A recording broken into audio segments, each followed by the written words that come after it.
Hello বন্ধুরা, আসসালামু আলাইকুম। তো কেমন আছেন আপনারা সবাই? আশা করি ভালো আছেন। মার্চের 1 তারিখে অর্থাৎ প্রথম রমজানে আমাদের এই গরুর বাছুরটি জন্ম নেয়।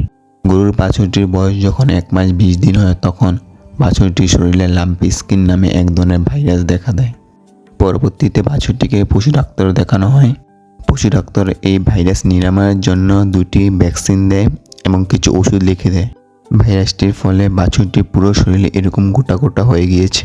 মাইকোকিল এটা হচ্ছে মশামাছি দমানোর জন্য একটি স্প্রে। তার সাথে রয়েছে ট্যাবলেট এবং রয়েছে জিলিয়ান ভেট। এই ওষুধগুলো শুকনো থাকার কারণে আখের গুড়ের সাথে এই ওষুধগুলো খাওয়ানো লাগে।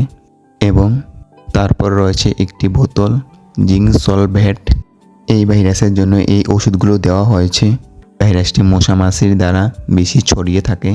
আক্রান্ত কোনো গরুকে যদি কোনো একটি মশায় কামড়িয়ে একটি সুস্থ গরুকে সেই মশাটি কামড়ায় তাহলে সুস্থ গরুটিও সেই ভাইরাসটিতে আক্রান্ত হয়ে যাবে। তাই গরুর ঘরটিতে ভালোভাবে ওষুধ স্প্রে করছি যাতে মশামাছি না থাকে। এই ওষুধগুলোর সাথে ঘরোয়া কিছু চিকিৎসা যেমন ঠান্ডা পানি দিয়ে বাছুরটির শরীর মুছে দেওয়া, নিম পাতা বেটে শরীরে মাখা এবং এই ভাইরাসটি যেই জায়গায় হয় সেই জায়গাটি ঘা হয়ে যায় সেই জায়গাটিতে সরিষার তেল দেওয়া যাতে মশামাছি না বসে। এসব চিকিৎসা চলমান রয়েছে। এখন আগের থেকে কিছুটা কমের দিকে যাচ্ছে। ডাক্তার বলেছে যে 1 থেকে 1.5 মাসের মতো লাগতে পারে ভালোভাবে সুস্থ হওয়ার জন্য।